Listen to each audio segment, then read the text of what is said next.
नमस्कार दोस्तों, स्वागत है आप सभी का हमारे यूट्यूब चैनल जीके ट्रिक पे। आज के वीडियो में हम चाइल्ड साइकोलॉजी एंड पेडागोगी के कुछ क्वेश्चंस करेंगे जो आपके C TET, state TET, HP TET, UP TET, Haryana TET और दिल्ली पब्लिक सर्विस कमीशन में आ सकते हैं। तो आज की वीडियो में हम वही जो साइकोलॉजी के क्वेश्चंस हैं वो आपको करवाएंगे। तो एक एक करके क्वेश्चंस के आंसर दीजिएगा, लास्ट में आंसर की भी है और जितने भी लेक्चर्स हैं आपको वो आई बटन में मिल जाएंगे, आपको ऊपर आप वहाँ से देख सकते हैं। तो अभी अगर आप किसी एग्ज़ाम की तैयारी कर रहे हैं तो परीक्षा ऐप को डाउनलोड कर लीजिए। इस ऐप पर आपको हिमाचल रिलेटेड जितने भी एग्ज़ाम्स होते हैं उनकी टेस्ट सीरीज़ अवेलेबल हो जाएगी। HP TET, TGT arts, HP TET, TG non medical, non medical, junior office assistant और एचपी पुलिस कांस्टेबल। तो जो भी एग्ज़ाम की तैयारी कर रहा है तो वो इसको जो है डाउनलोड कर सकता है। मैक्सिमम जो है वो 279 रुपीज़ की जो है टेस्ट सीरीज़ है, ठीक है।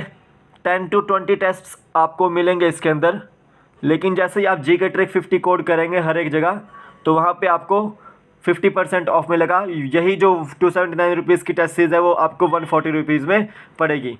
ये सिर्फ जो टेस्ट सीरीज़ होती है वो आपका जो माइंड सेटअप है वो क्रिएट करती है अच्छे से पढ़ाई में, और आपको अवगत कराती है कि किस तरह से क्वेश्चन जो है एग्ज़ाम्स में आ सकते हैं।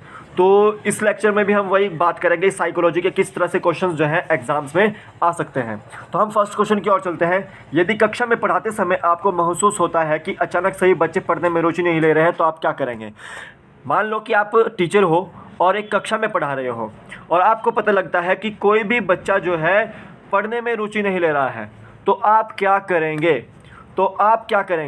तो आप उस कारण को जानने की कोशिश करेंगे कि बच्चा क्यों नहीं पढ़ रहा है। क्या मेरे पढ़ाने में कमी है, क्या वातावरण ही कुछ ऐसा बना है कि बच्चा पढ़ नहीं रहा है। तो वहाँ पे आप कारण जानने की कोशिश करेंगे। डी ऑप्शन इसका राइट आंसर होगा। नेक्स्ट क्वेश्चन देखते हैं। मान लीजिए कि एक विद्यार्थी अध्यापक द्वारा पूछे गए प्रश्न का उत्तर दे रहा है। अध्यापक का उस समय में क्या व्यवहार होना चाहिए। मान लीजिए आप अध्यापक हैं और आपने एक विद्यार्थी से प्रश्न पूछा है, ठीक है, और प्रश्न जो है उसका उत्तर विद्यार्थी आपको दे रहा है। तो आपका व्यवहार क्या होना चाहिए। आपका व्यवहार ये होना चाहिए कि आप उस विद्यार्थी को ध्यान से सुने और उसके साथ संपर्क बनाएं। उस विद्यार्थी की आंखों में आंखें लगाकर, आंखें देखकर संपर्क बना सकते हैं। तो सी ऑप्शन इसका राइट आंसर होगा। नेक्स्ट क्वेश्चन देखते हैं। आपके विद्यालय में एक बच्चे ने प्रवेश लिया है जो कि सांस्कृतिक दृष्टिकोण से एक पिछड़ी हुई पृष्ठभूमि परिवार से संबंध रखता है। आपका विद्यालय है, ठीक है, उसमें एक बच्चा प्रवेश कर लेता है जिसका सांस्कृतिक दृष्टिकोण जो है वो पिछड़ा हुआ है। तो आप क्या करेंगे। उसके सांस्कृतिक दृष्टिकोण को ठीक करने के लिए आप उसको सामान्य कक्षा में रखेंगे और उसके लिए एक विशेष प्रबंध करेंगे ताकि उसकी जो आवश्यकता है उसको ध्यान में रखा जा सके, उसको पूरा किया जा सके। तो वहाँ पे आप क्या करेंगे, उसे एक सामान्य कक्षा में रखेंगे, उसे पढ़ाने के लिए विशेष प्रबंध करेंगे ताकि उसकी आवश्यकताओं को ध्यान में रखा जाए। तो सी ऑप्शन इसका राइट आंसर है। नेक्स्ट क्वेश्चन देखते हैं। सिद्धांत के रूप में रचनावाद। देखिए सिद्धांत के रूप में रचनावाद क्या है कि दुनिया भर के बारे में आपका दृष्टिकोण निर्मित करना है और शिक्षार्थी की भूमिका पर बल देना है। यानी कि दुनिया भर पे आपका दृष्टिकोण निर्मित करना है और शिक्षार्थी की भूमिका पर बल देना ही रचनावाद, सिद्धांत के रूप में रचनावाद है। तो डी ऑप्शन इसका राइट आंसर है। नेक्स्ट क्वेश्चन देखते हैं। एक बच्चे को सहारा देने की मात्रा एवं प्रकार में परिवर्तन इस बात पर निर्भर करता है। आप टीचर हैं, आप किसी बच्चे को सहारा दे रहे हैं, ठीक है, और उसके में अंदर परिवर्तन ला रहे हैं कुछ ना कुछ।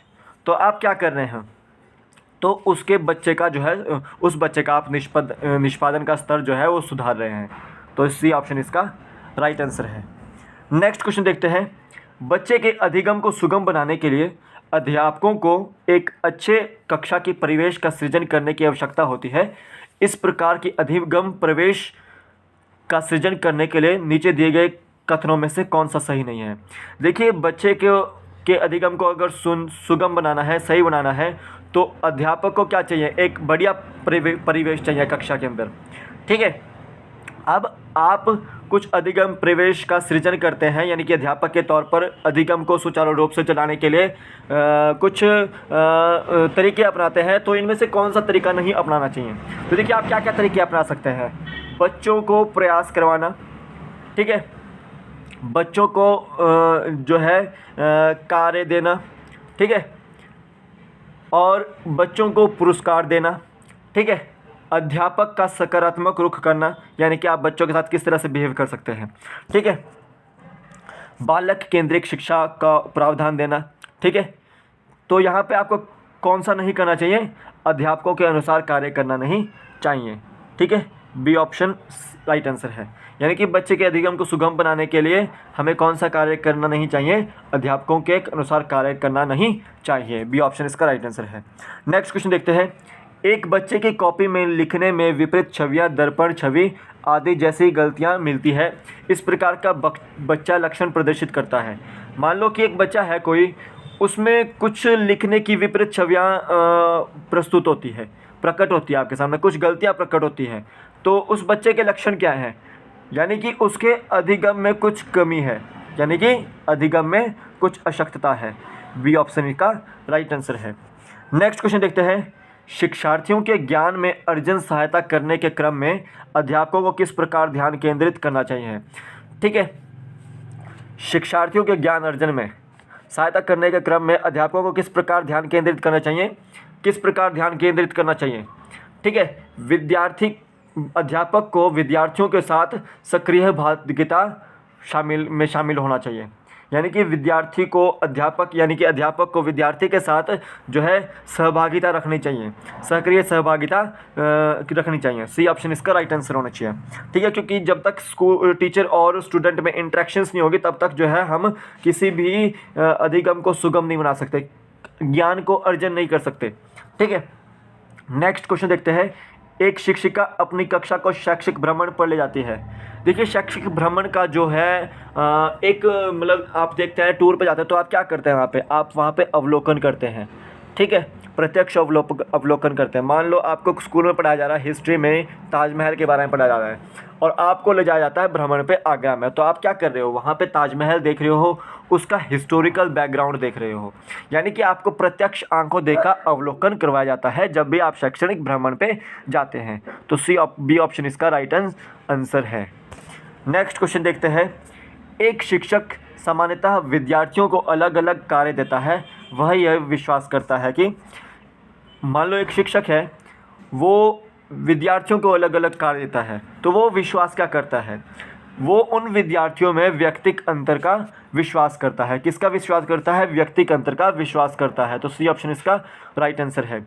मान लो कोई ज़्यादा अच्छा पढ़ाई में है, कोई कम अच्छा पढ़ाई में है, तो ज़्यादा अच्छे पढ़ाई को वो जो है अलग ग्रुप में रखेगा, कम अच्छे पढ़े रखता है। तो ये व्यक्तिक अंतर ही होता है, ठीक है, व्यक्तिक अंतर ही होता है। तो यहाँ पे इंपॉर्टेंट क्वेश्चंस थे ये सारे के सारे, यहाँ पे आपको आंसर की दी हुई है तो आप इसको देख सकते हैं। तो सारे के सारे प्रीवियस ईयर एग्जाम्स में क्वेश्चन आ चुके हैं, तो आपको ये देखना मत भूलिएगा। सीटेट वालों के लिए जो है बहुत ज़्यादा इंपॉर्टेंट क्वेश्चंस हैं।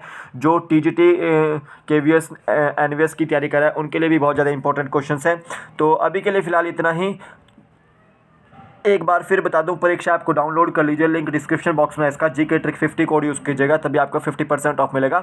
मैक्सिमम 279 रुपीज़ की टेस्ट है, लेकिन जैसे ही आप जीके ट्रिक 50 कोड यूज़ करेंगे तो आपको 140 रुपीज़ की टेस्ट फीस पड़ेगी। तो अभी के लिए फ़िलहाल इतना ही, फिर मिलूंगा एक नए वर्ष, तब तक के लिए जय हिंद।